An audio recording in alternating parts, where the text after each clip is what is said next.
めっちゃプリンですねって言われてたから、さすがに嫌ってと思って。内容見る気にしてね。マジあるじゃない。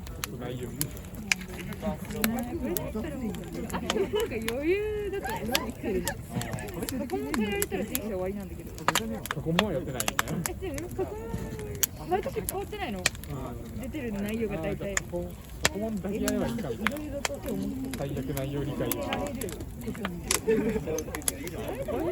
法律でやってたよ。